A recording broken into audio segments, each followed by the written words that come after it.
Hey everybody, Epic Eddie here, and we're here for another Real Talk Tuesday. Man, I know, I missed last week. I'm working on it. Life's been just trying to figure it all out. Trying to get into a routine, and I actually got hired for a new job. March 2nd, I start. May.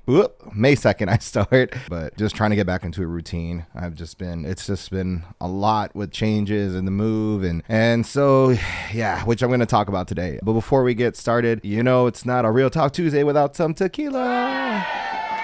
Except I don't have any tequila today. Yeah, your boy ain't got no money.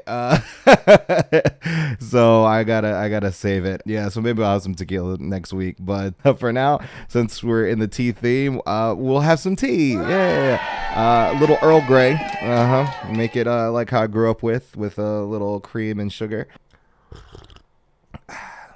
That's actually really good. Brings back good memories. If you don't know, my family, my parents and grandparents, all of them are originally from Belize. I actually talked about it in a previous episode, which you can actually check out. And one of the things, because Belize was a British colony, we grew up with things like drinking tea with cream and sugar. So this is actually something I grew up with, and I enjoy it. I'm more of a tea guy than coffee guy, even though sometimes I'll drink coffee just to get the punch in the face that I need in the morning.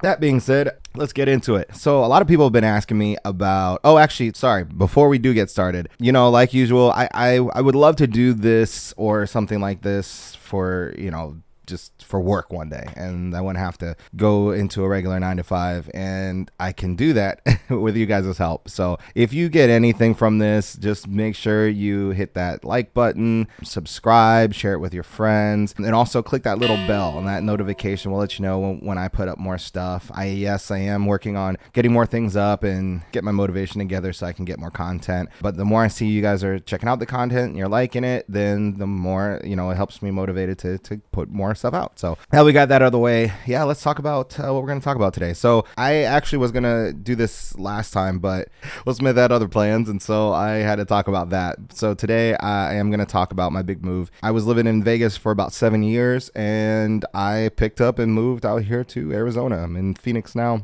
And a lot of people were wondering, like, why did you move? Like, what made you just leave and change? And, I thought you were doing so well out there and yada, yada, yada. And so I figured I'd just kind of talk about my whole thought process through all of that and why I made the moves I did. So Vegas was a great experience for me. It was a great chapter of life. Super glad that I went out there and I made it myself, by myself. And I made a lot of good friends, a lot of good people I knew, a lot of good connections, experiences. It was my first time ever making six figures before. I, never thought that was going to be a thing. I bought my first home. So there was a lot of good chapters and landmarks and checks off that list of growing up, I guess, that I did. And then 2020 hit. I was well on my way to making the most I've ever made. New Year's came, celebrated it. January, crushed it. February was crushing it. And the end of February, I lost my mom, which I talk about in another episode as well. So I won't go into all the details about that, but losing my mom was one of the hardest things I ever dealt with. I went to her funeral beginning of March, came back, and like a day or two after I came back, the world shut down. Pandemic happened. I was out of work for about 9 months, and the first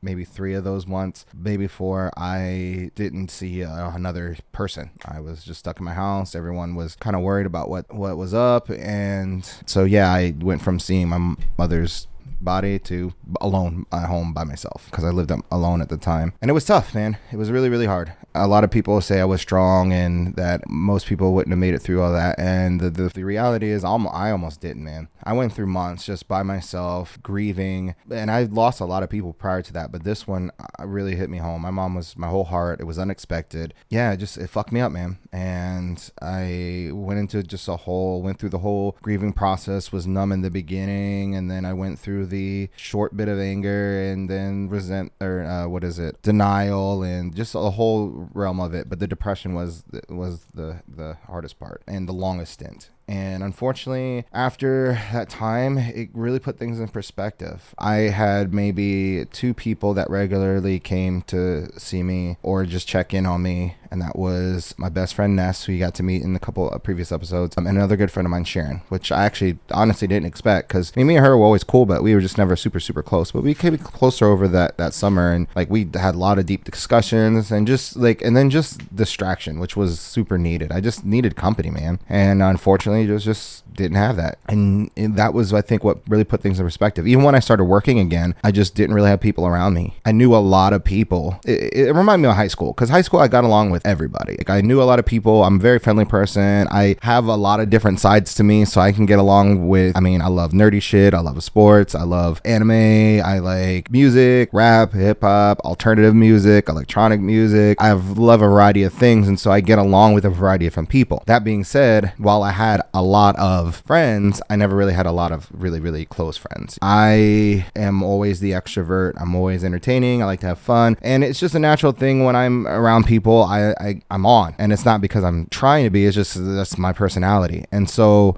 I always felt like I had to be on, and I felt like people would call me around when they want to make sure that something's gonna be a good time. Hey, somebody's having a birthday, so hey, Eddie, I'm inviting you, because they know that I'm gonna make sure it's gonna be a good time. Hey, we're doing, I'm having a party at my house and want to make sure it's a good time, so we're gonna invite Eddie. But I never was really invited, just normal shit, man. Like, hey, you want to go out to dinner? Hey, you want to go do this or do that? Just anything, just regular. I mean, I can't count the amount of times that sometimes events have happened or things have happened, and then somebody's like, hey, like, you remember when we did this? And I was like, I wasn't at that. And they're like, wait, why weren't you there? Because I wasn't invited. And it's not because they purposely didn't invite me, or maybe it was, I don't know, but it was more so just because people either assumed I had stuff going on or assumed I already knew, but nobody wanted to made sure that, hey, I want Eddie to be there, And so a lot of times I just felt like not many people just wanted to be around me and just valued my friendship. And not to say that I'm not cool with everybody, because I definitely am. I have nothing ill against anybody. I needed my crew, and that was made prevalent after the past couple of years, because when things were just really, really, really bad, I didn't have anybody. And I had my family, like my brothers, of course, but they lived so far away, so it's not like they could be there. They were there as much as they could as far as calling and checking in, but I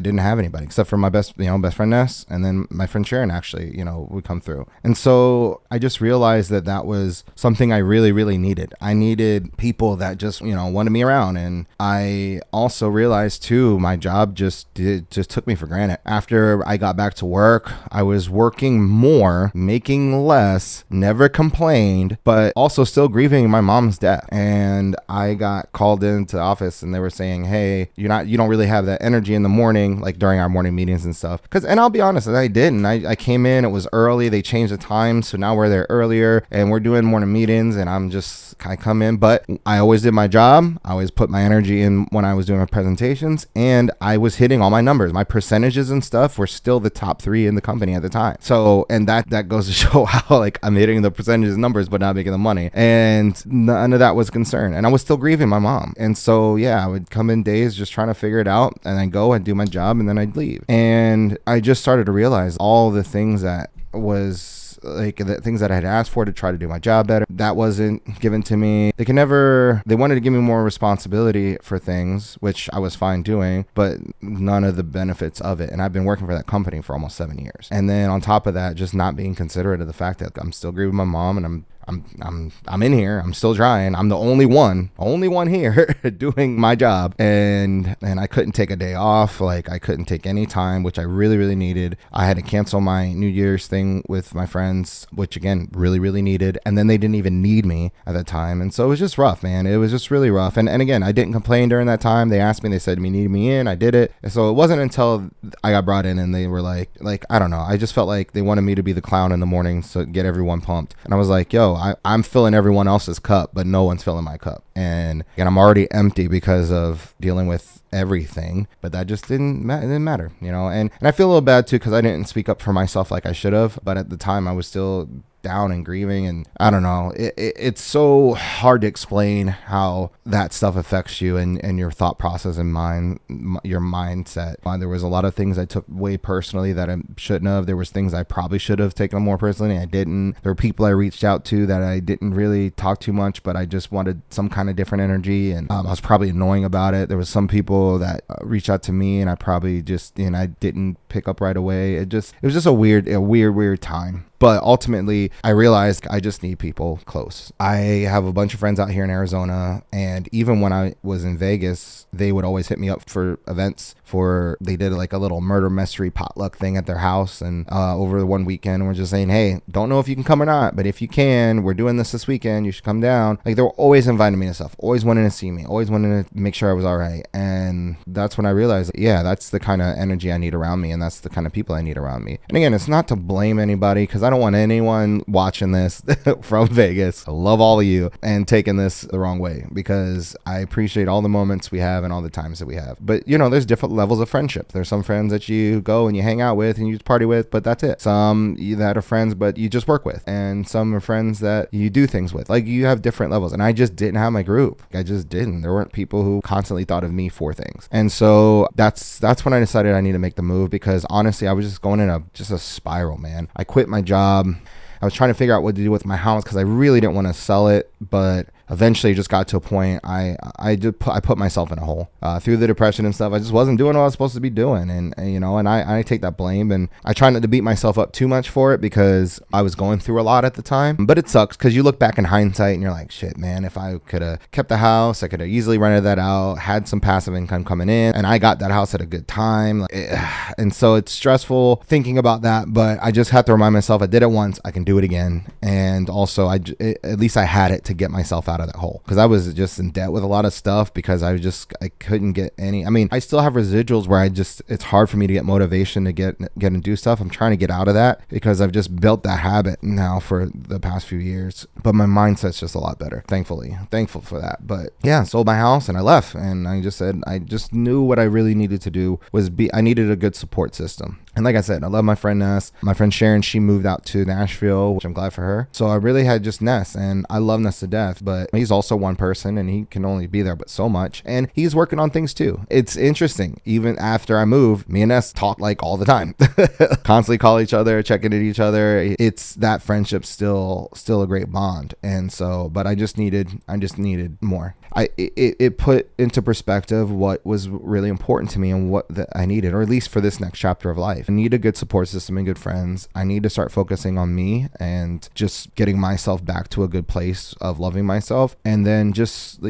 focusing on trying to figure out what really truly makes me happy and start to pursue that. So that's what I'm working on. And so I packed up everything, and here's the thing too. When I left Vegas, I was packing up the house. I threw on Facebook, hey, if anybody could just help me out, like I'll get food or booze or anything, whatever we need. Like I just need some help packing stuff up, putting it in the U-Haul. Didn't really get much help. That's helped me with some big things. And then my realtor, who was also a friend of mine, Caesar, which I appreciate. Caesar helped me a whole lot throughout this. So I want to make sure I give him acknowledgement, because he helped me out a lot through that process. And he was dealing with his own stuff with his parents. And so thank you, by the way, Caesar. I appreciate you. And then my buddy Alex actually came out and helped me out towards the end, and which I'm thankful for. So I was able to get things packed into the U-Haul, and then I had to drive that U-Haul, but I packed up most of it by myself, actually. Then drove that down 4 hours all the way to Arizona and got that into the place I was staying at the time, and then storage. Flew back that night, and then I was going to have like a going away thing that night so that people could see me, and I put that out there, and I think I had maybe 6 people show up. And I know a lot of people.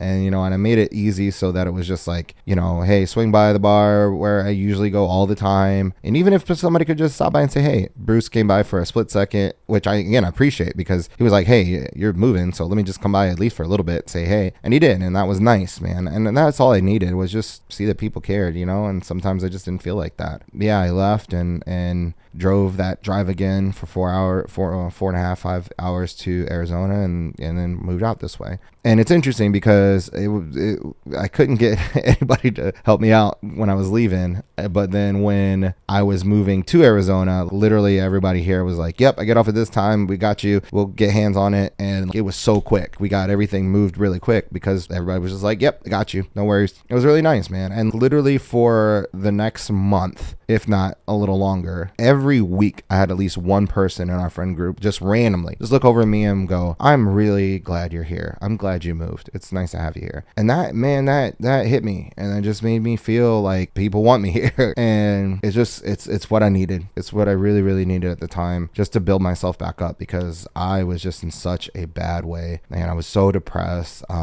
I mean, people don't realize, like, imagine this. I went from making 6 figures a year. I was ready to plan my mom's next big birthday trip, and I was able to buy my own home. And then just like that, I lost my mom, pandemic happened, lose my career, and I am going through all of my savings, and to a point that I can barely feed myself. And so now I have to sell my house. So I lost everything in such a quick time. I was suicidal for a bit, I'll be honest. And not that I just really wanted to I didn't want to be alive anymore. I just wanted to not, I just want to have to deal with this stuff anymore. I just wanted to stop the sadness and the hurt and the loneliness. And it's so hard to explain how that thought process goes for people. But it's just a really dark place, man. And it just feels like you're underwater and you're drowning, and you're reaching up and you just can't grab a hold of anything. And eventually you just get to a point where, man, fuck it, I'm just tired of fighting. I just might as well just let go. Like that's kind of how it feels. But thankfully, I pushed through it day by day. I'm very thankful that I have my buddy Ness that kind of was just there for me. And he saw me not being myself for a long time. And he helped me out, man. And I'm thankful for that, because now that I've made this move, I definitely feel like myself again, or at least a better version. Not the best version I can be yet, and I'm working on that. But I just feel happier. I feel hopeful. I feel like I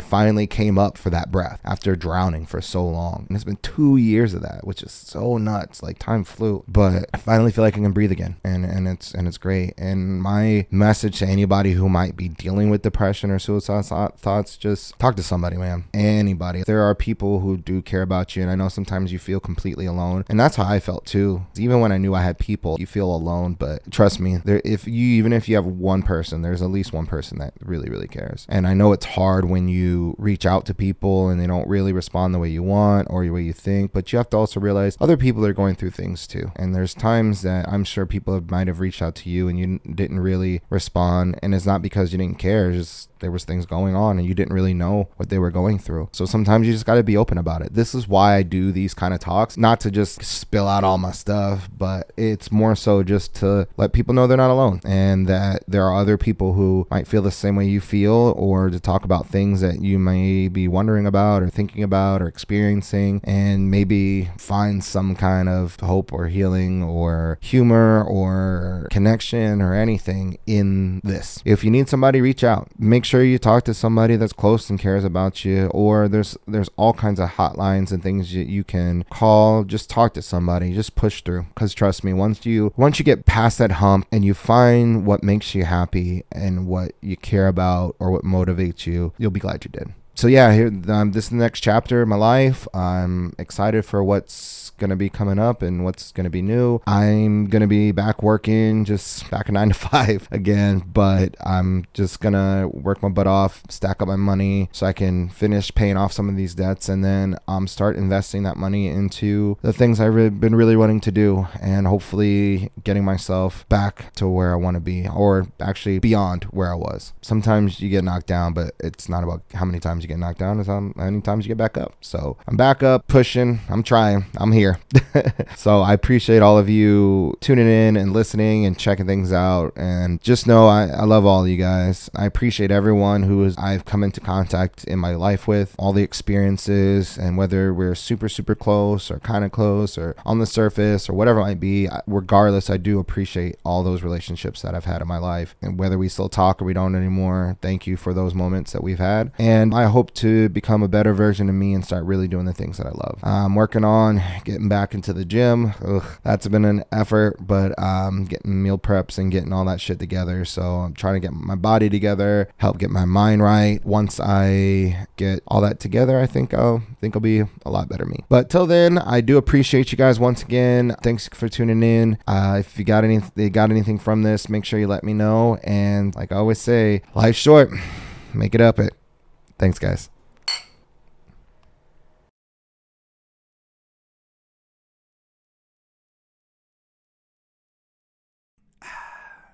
That's a wrap.